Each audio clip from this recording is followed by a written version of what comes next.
নমস্কার বন্ধুরা, আজকে আর একটি নতুন ভিডিও আপনাদের জন্য। আজকের ভিডিওটি আপনাদের জন্য সত্যি একটি গুরুত্বপূর্ণ ভিডিও হবে, আশা রাখবো এটুকু। কারণ আজকে আমরা আলোচনা করব সঞ্চয় করবেন অর্থ, আর অর্থ সঞ্চয় করবেন কিভাবে। এই 2024-এ দাঁড়িয়ে অর্থকে সঞ্চয় করতে চাইলে অবশ্যই যারা কোটিপতি হয়েছেন সেই সব কোটিপতিদের কিছু টিপস, কিছু পরামর্শ অবশ্যই আপনাকে জানতে হবে। আর আজকের ভিডিওয় আমি তেমনই কোটিপতিদের 10টা পরামর্শ অর্থ সঞ্চয় করার ব্যাপারে আপনাদের সামনে তুলে ধরব। তারা ঠিক কোন কোন পদ্ধতি অবলম্বন করে আজকে কোটিপতি হয়েছেন। আর অবশ্যই আজকের ভিডিওটি যদি আপনি দেখেন তাহলে আপনার মনেও হয়তো কিছুটা হলেও আশার সঞ্চার হবে।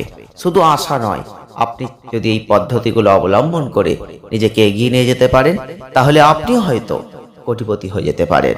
আপনি হয়তো অর্থবান মানুষ হতে পারেন, আপনি হয়তো জিরো থেকে হিরো হতে পারেন, আপনি হয়তো লক্ষপতি হতে পারেন, আপনি হয়তো একজন সঞ্চয়কারী হতে পারেন এবং মানুষকে উপদেশ দিতে পারেন।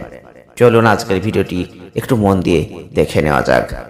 আপনারা দেখছেন BD teaching and motivation official YouTube channel. দেখুন, অর্থ জমাবেন, অর্থ সঞ্চয় করবেন, কিন্তু কেন? এই প্রশ্নের উত্তর হয়তো আপনাদের কাউকে আর নতুন করে দেওয়ার প্রয়োজন হবে না। আপনারা সকলেই জানেন অর্থনৈতিক জায়গাটা তখনই খুব বেশি করে প্রয়োজন হয় যখন কেউ বিপদে পড়েন, কেউ আপদে পড়েন, তখন এই অর্থ কিন্তু খুবই গুরুত্বপূর্ণ হয়ে যায়। আর ঠিক সেই কারণেই সঞ্চয় অবশ্যই প্রয়োজন। যদি সেটা কম বয়স থেকে করা যায় তাহলে অবসর যখন আসবে, অবসর সময়ে কিন্তু সেই অর্থটা কাজে দেয় এবং পৃথিবীকে আরো ভালোভাবে জানার জন্য, উপভোগ করবার জন্য, সব থেকে সেরা জিনিসগুলো নিজেদের মধ্যে নিয়ে আসার জন্য অর্থের কিন্তু সত্যিই প্রয়োজন হয়।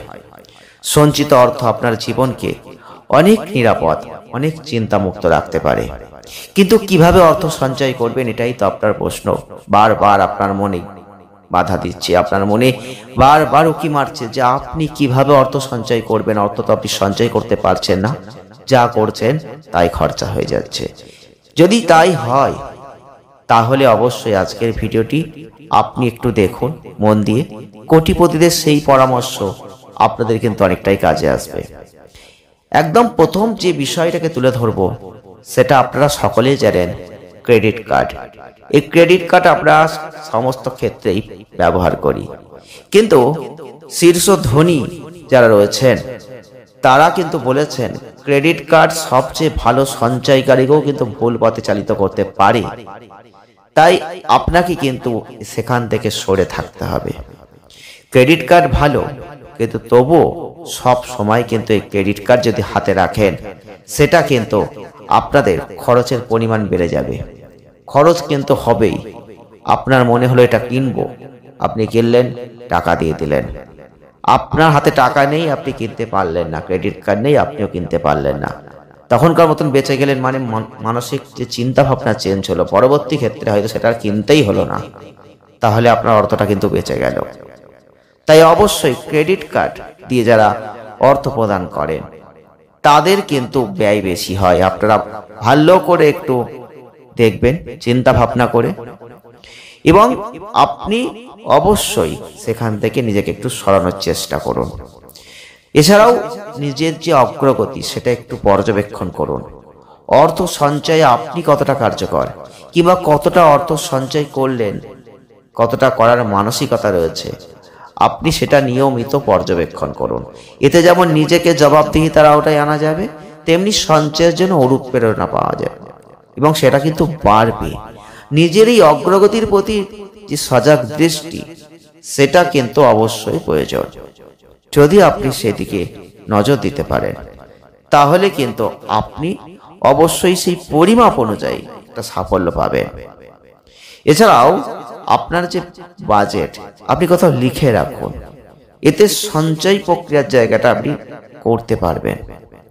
এছাড়াও অনাড়ম্বর যে জীবনযাপন, একটা কথা আছে, 1 টাকা সঞ্চয় করলেন মানে 1 টাকা আয় করলেন। কথাটা একদম ঠিক। এই অনাড়ম্বর জীবনযাপনের মাধ্যমে অনেক অর্থ সঞ্চয় করা যায়। আপনারা একটু ভাববেন, চিন্তা করবেন। বিশ্বের অন্যতম শীর্ষ ধনী ওয়ারেন বাফেট তার অনাড়ম্বর জীবনযাপনের জন্য বিখ্যাত হয়েছেন। আপনারা হয়তো অনেকেই জানবেন তিনি খুব সাধারণ একটা ফোন ব্যবহার করেছিলেন। 1957 সালে কেনা বাড়িতে এখনো বসবাস করেন এবং উড়োজাহাজের সাশ্রয়ী আসনে ভ্রমণ করেন। অন্যতম শীর্ষ যে তেল ব্যবসায়ী টিবুন, তারও কিন্তু দর্শন একই। এরকম যদি অনেক কোটিপতি মানুষকে আমরা তুলে ধরি, দেখা যাবে অবশ্যই সেইগুলো ধরা পড়বে। মানুষ হয়তো অবাক হয়ে যায় যখন দেখে যে আমার আলমারি ভর্তি স্যুট নেই, যখন দেখে যে প্রতি 5 বছর পর পর যে আমি 3টা করে স্যুট কিনি, মোট 10টা স্যুট আছে আমার, এর বেশি প্রয়োজন নেই। এগুলো কিন্তু যারা কোটিপতি হয়েছেন অনেকেই জানেন, অনেকেই বলেন, অনেকেই ভাবেন। আবার অনেকে আছে দেখবেন যে প্রতিদিনই কেনার চেষ্টা করেছেন, প্রতি মাসে একটা করে স্যুট কিনছেন, কিন্তু এটা যে অযথা ব্যয় করছেন আপনারা যখন করেন তখন হয়তো বুঝতে পারেন না, বা এই ধরনের মনোভাব রাখেন না সঞ্চয়ের ক্ষেত্রে। তাই জন্য অর্থ আসা সত্ত্বেও কিন্তু সে অর্থ সঞ্চয় হয় না। ভালো করে ভাববেন, চিন্তা করবেন। আর যদি সত্যি সঞ্চয়ের মনোভাব আপনার থাকে, অল্প থেকে শুরু করবেন। অবশ্যই অল্প থেকে যদি আপনি শুরু করতে পারেন, তাহলে কিন্তু আপনি সঞ্চয়ের জায়গাটা খুব ভালোভাবে তৈরি করে ফেলতে পারবেন। আপনি যা উপার্জন করলেন যতটা পারবেন সঞ্চয় করার চেষ্টা করবেন, তাহলে আপনি অনেক অল্প বয়সে কোটিপতি হওয়ার একটা স্বপ্ন পূরণ করতে চাইলেও পারবেন। আপনাকে শুধু নিজের মনের পরিবর্তন করতে হবে। ছোট ছোট অঙ্কে সঞ্চয় করুন, ছোট দিয়ে শুরু করুন। সবসময় বড় কিছু ভাবতে যাবেন না, সঞ্চয়ের জায়গায় সবসময় ছোট ছোট করে পরিবর্তন করবেন। আপনি দেখলেন আপনার হাতে আজকে 5টা টাকা পড়ে আছে, আপনি 5টা টাকায় সঞ্চয়ের দিকে নিয়ে যান, দেখবেন পরের দিন 5 টাকা নয় 50 টাকা সঞ্চয় করবেন। আপনি অবশ্যই স্বপ্ন বড় রাখবেন। ছোট ছোট খরচ এড়ানোর জন্য সঞ্চয় শুরু করাটা সত্যিই দরকার। তবে ধনীরা, যারা ধনী হয়েছেন, যারা কোটিপতি হয়েছেন, সঞ্চয়ের ক্ষেত্রে লক্ষ্যমাত্রা নির্ধারণের কিন্তু পরামর্শ দিয়েছেন। অবশ্যই আপনার যে স্বপ্ন মনের মধ্যে, সেটা আপনি একটু বড় করে রাখার চেষ্টা করবেন। আগে আপনি নিজেকে নির্ধারণ করুন যে আপনি কতটা অর্থ সঞ্চয় করতে পারলেন, আপনি অর্থনৈতিক কতটা স্বাধীনতা অর্জন করতে পারবেন। সেই পরিমাণ অর্থ সঞ্চয়ের জন্য প্রত্যেকটা মাসে আপনার কেমন উপার্জন করতে হবে সেটা হিসাব করুন। আর সেই উপার্জন অনুযায়ী অবশ্যই আপনি যেমন উপার্জন করবেন তেমন সঞ্চয়ের চেষ্টা করবেন। যা উপার্জন করবেন তার কিছুটা অংশ সঞ্চয় করবেন। সেটা আপনাকে আগে থেকেই একটা বাড়তি খরচ হিসেবে ধরে নিতে হবে এবং যতটা পারবেন একাধিক উৎস থেকে আয় করার চেষ্টা করবেন। যারা কোটিপতি হয়েছেন তারা কিন্তু একটি উপায় নয়, একাধিক উপায়ে তারা কিন্তু অর্থনৈতিক জায়গাটা টেনে আনার চেষ্টা করেছেন। বেশিরভাগ ক্ষেত্রে গবেষণায় দেখা গেছে 65% যারা ধনী হয়েছেন তাদের আয়ের উৎস ছিল হয় 3টি, নাই 4টি, নাই 5টি, এর থেকে বেশিও হয়েছে। তবেই কিন্তু তারা আয় করতে পেরেছেন, তারা ধনী হতে পেরেছেন, কোটিপতি হতে পেরেছেন। গবেষণা বলছে আপনি জীবনে যত বেশি আয়ের প্রবাহ তৈরি করতে পারবেন, আপনার আর্থিক জীবন তত বেশি সুরক্ষিত হবে। আপনাকেও কিন্তু সেই পথ অল্প থেকে শুরু করার চেষ্টা করতে হবে। আর সফলদের সঙ্গে একটু বন্ধুত্ব করবেন। ভাবছেন কেন? দেখুন, আপনি যদি সবসময় যারা অসফল তাদের সঙ্গেই বন্ধুত্ব করেন, তাহলে আপনার মনের মধ্যে নেগেটিভিটি কাজ করবে। এই অসফলতার কথাই কিন্তু বারবার মনের মধ্যে জাগবে। তাই আপনার বয়স যদি কম হয়, আপনি যদি স্বপ্ন কিছু দেখেন যারা সফল হয়েছে সেই বিষয়ে, অবশ্যই তাদের সঙ্গে বন্ধুত্ব রাখবেন। একটু হলেও তাদের ভেতরের খবরগুলো বের করার চেষ্টা করবেন। সঞ্চিত অর্থের পরিমাণ আপনি কিভাবে তৈরি করবেন সেটা আপনি অবশ্যই সেই সব মানুষের থেকে খুঁজে পাবেন যারা অর্থনৈতিক ক্ষেত্রে সফলতা লাভ করতে পেরেছেন। আপনাকে কিন্তু বেশিরভাগ ক্ষেত্রে আপনারা যারা ঘনিষ্ঠ বন্ধু, তাদের অর্থের জায়গাটা আপনাকে দেখতে হবে। তারা কিভাবে সফল হয়েছেন খুঁজে বার করতে হবে আর তাদের সঙ্গে সম্পর্ক রাখতে হবে। আপনার চিন্তাধারাটা বদলে যাবে, আপনার আয়ের ওপর একটা ইতিবাচক প্রভাব পড়বে। নেক্সট যে পদ্ধতির কথা বলবো আপনারা একটা অনুপাতে ভাগ করুন, 50, 30, 20, এই অনুপাতে নীতিটা অনুসরণ করুন। জটিল বাজেটের কথা ভুলে যান। বড় সঞ্চয়ের রহস্য মাত্র 3টি সাধারণ সংখ্যার মধ্যেই নিহিত থাকে। এই অর্থ বিষয়ক অন্যতম জনপ্রিয় ক্ষেত্রে যদি আমি দেখি, তাহলে অবশ্যই বলবো আপনি 50, 30, 20 এই অনুপাতের নীতি অনুসরণ করুন। এরকম নীতি অনুসরণ করে মিলিয়ন মিলিয়ন ডলারের মালিক কিন্তু অনেকে হয়েছেন। আর এই নীতি অনুসরণ করে আপনি অবশ্যই অর্থকে সঞ্চয় করতে পারবেন, দৈনন্দিন প্রয়োজন মেটানোর পেছনে ব্যয় করতে পারবেন। আপনি অবশ্যই যদি এই পন্থা অবলম্বন করতে পারেন তাহলে কিন্তু পারবেন। কি করবেন? আপনি ব্যয় করবেন 30% অর্থ জীবনযাপনের জন্য, কেনাকাটা, জামা কাপড় এগুলো কেনার জন্য। 20% অর্থ বিনোদনের পেছনে খরচ করুন। 50% অর্থ সঞ্চয়, দৈনন্দিন প্রয়োজন মেটানোর পেছনেও ব্যয় করুন। দেখুন, আপনি কিন্তু পারবেন, পারতেই হবে। এই চ্যালেঞ্জটা মনের মধ্যে ঢুকিয়ে নেবেন। আয় বাড়লেই ব্যয় বাড়িয়ে দেবেন না, এটাও কিন্তু মাথায় রাখতে হবে।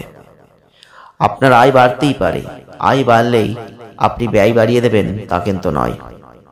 যারা হঠাৎ করে দেখবেন অনেক অর্থের মালিক হয়ে গেছেন, তারাই কিন্তু অনেকেই কাজটা করে ফেলেন। আপনি যখন অর্থ খরচ করবেন, এটা চিরতরে আপনার হাতছাড়া হয়ে যাবে। এরপর যদি কোনো বিপদে পড়েন, যেমন চাকরি চলে গেল, ব্যবসা করছিলেন ভালো, ব্যবসাটা বন্ধ হয়ে গেল, ব্যবসাটা ডাউন হয়ে গেছে, এই জীবন ধারণের জন্য আপনার এই মালিকানাধীন বিভিন্ন কিছু বিক্রি করে দিতে হতে পারে। ক্রয়কৃত জিনিসটার যদি দাম কমে যায়, তার লোকসানে বিক্রি করতে হবে। তাই বাড়তি উপার্জন সঞ্চয় করার চেষ্টা করুন। অনেকেই আছেন, আপনাদের হাতে যখন হঠাৎ করে অর্থ আসে, আপনি 10 টাকায় খাওয়া দাওয়া মিটাতেন, যখনই হাতে দেখা গেল 1000 টাকা আসবে, আপনি কিন্তু অর্থটা ব্যয় করবেন বেশি করে। সেটা করলে চলবে না। তবে কৃপণ নয়, মিতব্যয়ী হন। আপনাকে এই দিকটাও লক্ষ্য রাখতে হবে। 66% মানুষ, দরিদ্র মানুষ স্বীকার করেছেন তারা সস্তা পণ্য সেবা কেনেন। এই সস্তা পণ্য মানসম্পন্ন পণ্যের তুলনায় অনেক দ্রুত নষ্ট হয়ে যেতে পারে। তাহলে আপনাকে অবশ্যই সেদিকেও নজর দিতে হবে। সস্তার জিনিস বিভিন্ন সময় সেবা দেন, এবং আপনি জানেন এই সস্তার জিনিস দিয়ে অনেক মানুষ কিন্তু তার জীবনকে চালিত করছেন। তাহলে যদি 100 টাকার জিনিসটা যদি 50 টাকায় পাওয়া যায়, আপনি সেটাকেও ইউজ করতে পারেন যখন আপনার অর্থ সঞ্চয়ের প্রয়োজন রয়েছে। তাহলেও কিন্তু আপনি কিছু সঞ্চয় বাড়তি করতে পারবেন। বিশেষ করে আপনার মনোভাব কি চাইছে, আপনি সঞ্চয় করতে চাইছেন চাইছেন না, কতটা চাইছেন, এই মানসিক দিকটা সত্যিই গুরুত্বপূর্ণ। যদি আপনি সঞ্চয় করতে চান, যদি আপনি সঞ্চয়ের জন্য কোনো পথ খুঁজে পাচ্ছিলেন না, পথ খুঁজছিলেন, তাহলে আজকের ভিডিওটি কিছুটা হলেও আপনার কাজে লাগা উচিত। যদি আপনার ভালো লাগে লাইক করবেন, শেয়ার করবেন, চ্যানেলটিকে সাবস্ক্রাইব করবেন। যদি এরকম ভিডিও দেখতে চান কমেন্ট করবেন। তবে এই যে কথাগুলো আপনাদের সামনে তুলে ধরা হলো ভিডিওটির মাধ্যমে, আপনাদের ইচ্ছা অবশ্যই নিজের উপর নির্ভরশীল। ভালো থাকবেন, সুস্থ থাকবেন। দেখা হচ্ছে নতুন ভিডিও।